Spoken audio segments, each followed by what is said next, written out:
Student, Bharat বিভাগ নিয়ে আমি ইতিপূর্বে যে ক্লাসটি নিয়েছিলাম তারই কন্টিনিউশন হিসাবে আজকে আমরা এই ক্লাসটা চালাবো বা করব। আমার পূর্ববর্তী ক্লাসে আমি উল্লেখ করেছিলাম যে 1947 সালে partition of India in after month যে টপিকটা আমাদের সিলেবাসের মধ্যে আছে, সেই সিলেবাসের প্রাথমিক পর্বে political situation, economic situation, socio background যেটা অবশ্যম্ভাবী পরিণতির দিকে নিয়ে যাচ্ছিল, ভারত ভাগ হবে। তো সেটা নিয়ে যেহেতু পূর্ববর্তী ক্লাসে অনেকটা অংশই আমরা আলোচনা করেছি, আজকে আমরা দেখব প্রথম বিশ্বযুদ্ধের পরে এই ধরনের ঘটনা প্রবাহ, ইতিহাস চর্চা কিভাবে ডেভেলপ করেছে ভারতবর্ষের রাজনৈতিক ইতিহাসে। আমরা আগের ক্লাসে বলেছিলাম in 1905 during the second term of the viceroy of India Lord Curzon, তিনি ডিভাইড করেছিলেন এবং সেখানে যে প্রবলেমটাকে তিনি আইডেন্টিফাই করেছিলেন, লার্জেস্ট অ্যাডমিনিস্ট্রেটিভ সাবডিভিশন ব্রিটিশ ইন্ডিয়াকে তিনি ভাগ করেছিলেন মূলত অ্যাডমিনিস্ট্রেটিভ কারণের জন্য। যদিও তার পিছনে একটা পলিটিক্যাল কারণ ছিল, সেটা আমরা পূর্ববর্তী ক্লাসে উল্লেখ করেছি। এখন যাই হোক, তো বাংলা ভাগ হলো, আবার বিভাজিত বাংলা আন্দোলনের কারণে ব্রিটিশ গভর্নমেন্ট বাধ্য হলো সেটাকে সংযুক্ত করতে এবং ব্রিটিশ সরকারের রাজধানী কলকাতা থেকে দিল্লিতে ট্রান্সফার হয়ে গেল। কিন্তু 1907 সালে জাতীয় আন্দোলনে পরিচালিত যে রাজনৈতিক দলটি কংগ্রেস, সেই কংগ্রেস এই আন্দোলন চলতে চলতেই 1907 সালে দুভাগে ভাগ হয়ে গেল। আমরা জানি সুরাটি সেটা। দুটি বিভাজিত কংগ্রেসকে একটি প্ল্যাটফর্মে নিয়ে এসে ইউনাইটেড ন্যাশনাল মুভমেন্টকে ডেভেলপ করার জন্য 1906 সালে একটা লখনৌ প্যাক্ট স্বাক্ষর হলো। সেই প্যাক্টের একটা ছবি আমরা এখানে তুলে ধরার চেষ্টা করছি। 1914 থেকে 1918 প্রথম বিশ্বযুদ্ধ, মোহাম্মদ আলী জিন্নাহ সিটেড, এই অনেকের এখানে আইডেন্টিফাই করা আছে কারা কিভাবে বসেছিলেন এবং তখন তারা এই পরিস্থিতিতে এই চুক্তিটা কেন সেদিন অবশ্যম্ভাবী হয়ে দেখা দিচ্ছিল। হিন্দু মুসলিম সংযুক্ত হলো, যে চালটা ব্রিটিশ গভর্নমেন্ট করতে চাইছিল সেটা তাদের ব্যর্থ হয়ে গেল, এটা আমরা দেখলাম। কিন্তু 1920 সালে পরের যখন মাস মুভমেন্টটা গান্ধী পরিচালনা করছেন, সেখানে গিয়ে কিন্তু আবার দেখলাম হিন্দু এবং মুসলিম তারা দুভাগে ভাগ হয়ে গেল, আন্দোলনটা দুভাগে ভাগ হয়ে গেল। চিত্তরঞ্জন চেষ্টা করেছিলেন দুটো সেকশনকে এক দিকে নিয়ে আসার জন্য এবং গান্ধীও কিন্তু সেটা চেষ্টা করেছিলেন। সেই দীর্ঘ পলিটিক্যাল হিস্ট্রি আলোচনা করার স্কোপ আমাদের সামনে নেই। কিন্তু ব্রিটিশ থেমে থাকলো না এবং ব্রিটিশ থেমে থাকার পাত্রই নয়। তারা 1919 সালে আরেকটা আইন আনলেন, যেটাকে আমরা বলছি মন্টাগু-চেমসফোর্ড রিফর্মস অ্যাক্ট 1919। তোমরা জানো যে অ্যাডমিনিস্ট্রেটিভ রিফর্ম করার জন্য 1909 সালে তারা একটা আইন আনে, মর্লেমিন্টো অ্যাক্ট। 1919 সালে আনে তারা মন্টাগু-চেমসফোর্ড রিফর্মস। এখানে তাদের পরিচয় দেওয়া হয়েছে। Secretary of the state for India Montagu and viceroy lord Chelmsford presented a report in July 1918। তাদের রিপোর্টের উপর বেশ করে মন্টাগু-চেমসফোর্ড অ্যাক্টটা পাশ হয়ে গেল। এই অ্যাক্টে প্রদেশ থেকে কারা নির্বাচিত হয়ে আইনসভাগুলিতে যাবে সেখানে কিন্তু পার্টিশনের প্রশ্নটা প্রথম উঠে এলো। পার্টিশন মিনস এখানে বলে দিচ্ছি পলিটিক্যাল সেপারেশন, অর্থাৎ হিন্দুদের দিক থেকে হিন্দু প্রতিনিধি নির্বাচিত হবেন, মুসলিমদের দিক থেকে মুসলিম প্রতিনিধি নির্বাচিত হবেন। সেই অপশানটা 1919 সালের এই আইনে বলে দেওয়া হলো। তারপরে আমরা কি দেখলাম, এটা গভর্নমেন্ট কিন্তু সরাসরি চেষ্টা করছেন আমাদের ন্যাশনাল মুভমেন্টটাকে দুভাগে ভাগ করে দেওয়ার জন্য। তারই কন্টিনিউশনে আমরা দেখব যে introduction of the two nation theory 1924, অর্থাৎ দ্বিজাতি তত্ত্বের ভিত্তিতে হিন্দুদের জন্য একটা আলাদা রকম চিন্তাভাবনা, মুসলিমদের জন্য আলাদা রকম চিন্তাভাবনা, তাদের সাহিত্য, সংস্কৃতি, ল্যাঙ্গুয়েজ, খাদ্যাভ্যাস, রীতিনীতি সবটাই সেপারেট। এই ধরনের একটি কনসেপ্ট ব্রিটিশ গভর্নমেন্টের পক্ষ থেকে যেমন চালু করা হয়েছিল 1906 সাল থেকে, জাতীয় আন্দোলনে কিন্তু এই ধরনের একটা চিন্তাকে ঢুকিয়ে দেওয়ার চেষ্টা করা হলো। জাতি যাতে দুভাগে ভাগ হয়ে যেতে পারে, যেটাকে বলছি আমরা ন্যাশন দ্বিধাবিভক্ত হয়ে যাচ্ছে, 1924 সালে এসে একটা কনসেপ্ট এখানে ডেভেলপ করার চেষ্টা করা হচ্ছে। এই কন্টিনেন্ট ইন দেয়ার রিলিজিয়ান, এখানে পরিষ্কার করে আমরা এখানে বলার চেষ্টা করছি যে চলমান যে ভারতীয় সভ্যতা, we are the people of India, এই যে কনসেপ্ট আমাদের পার্লামেন্টে আছে, এই কনসেপ্টকে ভাঙার চেষ্টা করা হচ্ছে 1924 সালে, সে কথা এখানে বলা আছে। কিন্তু এর পিছনেও একটি পলিটিক্যাল দৃষ্টিভঙ্গি আছে বা পলিটিক্যাল রাজনৈতিক মেরুকরণের কারণে এই ধরনের চিন্তাটা ভারতবর্ষের রাজনীতির ইতিহাসে চলমান বা সজাগ থেকে গেছে।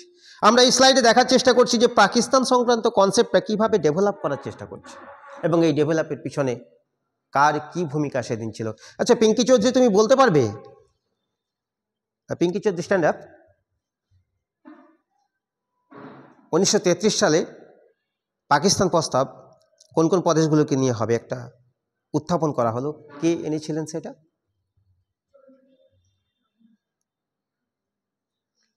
আচ্ছা সিট ডাউন, একটু জোরে বলার চেষ্টা করবে। তো 1933 সালে চৌধুরী রহমত আলী এই প্রস্তাবটা নিয়ে আসছেন, তিনি ক্যামব্রিজের স্টুডেন্ট ছিলেন। পাকিস্তান কোন কোন প্রদেশকে নিয়ে গঠন করা হবে, তখনও কিন্তু পাকিস্তান আদৌ তৈরি হবে কিনা, দেশভাগ হবে কিনা, জাতি ভেঙে যাবে কিনা, তাদের ধর্ম, তাদের রাজনীতি, তাদের সংস্কৃতিতে দ্বিধা বিভক্ত হবে কিনা, তখনও কিন্তু ডেভেলপ ভারতবর্ষের রাজনীতিতে ততটা করেনি। তার আগেই কিন্তু এই ধরনের একটা সেপারেট চিন্তাভাবনা, ডিভিশন অফ মাইন্ড, এই ধরনের একটা কনসেপ্টকে জেনারেট করার চেষ্টা করা হচ্ছে। 1933 সালে চৌধুরী রহমত আলী একটা পমপ্লেট প্রকাশ করলেন। সেই পমপ্লেটে তিনি বলে দিলেন কোন কোন প্রদেশ নিয়ে পাকিস্তান হবে। আমরা এখানে উল্লেখ করার চেষ্টা করে গেছি। তিনি প্রস্তাব দিচ্ছেন Punjab, north west frontier province, presently Afghanistan, Kashmir, Sindhu, Balochistan, এই প্রদেশগুলোকে নিয়ে প্রত্যেকটি লেটারের প্রথম অক্ষরকে নিয়ে পাকিস্তান একটি রাষ্ট্র তৈরি করা উচিত। সেই রাষ্ট্র মুসলিম আদর্শ বা মুসলিম সংস্কৃতিকে কেন্দ্র করেই পরিচালিত হবে, তৈরি হবে এবং সেখানকার জনসাধারণ কেবলমাত্র মুসলিমদের নিয়েই গঠিত হবে। এই কনসেপ্ট ডেভেলপ করার চেষ্টা করা হচ্ছে। আমরা দেখছি 1933 সালে চৌধুরী রহমত আলীর একটা এই পাম্পলেট, সেটা তিনি প্রকাশ করার চেষ্টা করছেন। যদিও এটা বারবারই আমরা দেখছি যে Muslim delegation to the British parliamentary committee to Indian constitutional reforms করার জন্য তারা যেভাবে পার্লামেন্টারি কমিটির সামনে এই ধরনের একটা প্রস্তাব কিন্তু আইনসভার মধ্যে আইনবিদদের মাধ্যমে বা নির্বাচিত জনপ্রতিনিধিদের মাধ্যমে কিন্তু আইনসভায় তারা পাঠাচ্ছেন। এখানে parliamentary committee on Indian constitutional in 1932 আমরা দেখব এখানে বলেছি কিভাবে ভারতবর্ষের রাজনীতি এটা বিভাজিত হয়ে যাচ্ছে। চৌধুরী রহমত আলী বলছেন পাকিস্তান তৈরি করা হোক। 1932 সালে কমিউনাল অ্যাওয়ার্ড আসছে, তোমরা জানো। সেখানে হিন্দু, বৌদ্ধ, শিখ, খ্রিস্টান, মুসলমান প্রত্যেকের জন্য আলাদা আলাদা কি বলে নির্বাচিত জনপ্রতিনিধি আইনসভায় যাবে, তাদের জন্য আলাদা আলাদা ব্যবস্থা করা হবে। সেপারেট কমিউনিটি কনসেপ্ট এই সময় ডেভেলপ করার চেষ্টা করছে। যদিও এটা ঠিক যে গান্ধী বারে বারেই কিন্তু চেষ্টা করে গেছে। 1932 সালে গান্ধী এবং আম্বেদকরের মধ্যে চুক্তি স্বাক্ষরিত হচ্ছে, বড়লাটের সঙ্গে চুক্তি স্বাক্ষরিত হচ্ছে, তাদের দাবিগুলোকে কংগ্রেস কোঅপ করছে, কিন্তু তার সত্ত্বেও এই ভাঙনটাকে কিন্তু রোখা যাচ্ছে না। এই কন্টিনিউশন আমরা আরও দেখব যে 2 years later the government of India act 1935, 1935 সালে ভারত মানে ইন্ডিয়ান ইন্ডিপেন্ডেন্ট কী বলে 1935 সালে ভারত শাসন আইন আসছে। তাহলে আমরা শুরু করেছিলাম 1909 সালে মর্লেমেন্টো, 1919 সালে মন্টাগু চেমসফোর্ড, 1935 সালে ভারত শাসন আইন। এই যে আইনগুলো তৈরি করছে ব্রিটিশ, প্রত্যেকটি আইনে কিন্তু ইলেকটোরাল মানে কি বলবো কলেজিয়াম, নির্বাচিত জনপ্রতিনিধির দ্বারা নির্বাচিত যে সমস্ত আসনগুলোকে বন্টন করা হয়েছে, প্রত্যেকটা ক্ষেত্রে কিন্তু সেপারেট কোশ্চেনটা অর্থাৎ বিভাজিত হয়ে যাওয়ার, বিভাজনের রাজনীতিটাকে কিন্তু ডেভেলপ করার চেষ্টা তারা বারে বারেই করেছে। এই বিভাজন কিন্তু থেমে থাকেনি। ন্যাশনাল লিডাররা বারবার চেষ্টা করে গেছেন এই বিভাজনকে আটকানোর জন্য, কিন্তু তাদের পক্ষে সম্ভব হয়ে ওঠেনি, কারণ ব্রিটিশের এখানে সরাসরি ইন্ধন ছিল। আমরা শুরুতেই বলেছিলাম, মনে থাকতে পারে যে 1900 সালে 1901-2 সালের দিকে লর্ড কার্জন যখন ভারতবর্ষে আসছেন, তিনি বলছেন যে ভারতবর্ষে গিয়ে আমার প্রথম কাজ হবে এখানকার ন্যাশনাল মুভমেন্টটাকে দ্বিধা বিভক্ত করে দেওয়া। সে রাস্তার তিনি সূচনা করেছিলেন, সেই বিষবৃক্ষ কিন্তু চলমান থেকে গেছে। আচ্ছা মেহনুর খাতুন, তুমি একটু দাঁড়াও, আমি একটা প্রশ্ন করতে চাই তোমাকে। তো মেহনুর খাতুন, তুমি বলতে পারবে যে এই বিভাজনের একটা চূড়ান্ত ফাটলটা তৈরি হচ্ছে 1940 সালে এসে লাহোরে একটা প্রস্তাব নেওয়া হচ্ছে। কি প্রস্তাব সেটা? অবভিয়াসলি পাকিস্তান প্রস্তাব। Sit down. পাকিস্তান প্রস্তাব এইটা চলমান প্রক্রিয়ায় 1940 সালে পাকিস্তান প্রস্তাব নেওয়া হচ্ছে। এই পাকিস্তান প্রস্তাবে এসে বলে দেওয়া পাকিস্তানের জন্য সম্পূর্ণ আলাদা রাষ্ট্র তৈরি হবে। এটা মুসলিম লীগ নিচ্ছে 1940 সালে, এবং এই প্রস্তাবটা নিয়ে তারা এই প্রস্তাবটা কিন্তু পাঠিয়ে দিচ্ছে। আমরা দেখব এই প্রস্তাবটা এখানে, সেই সভার ছবি আমরা এখানে তুলে ধরার চেষ্টা করছি।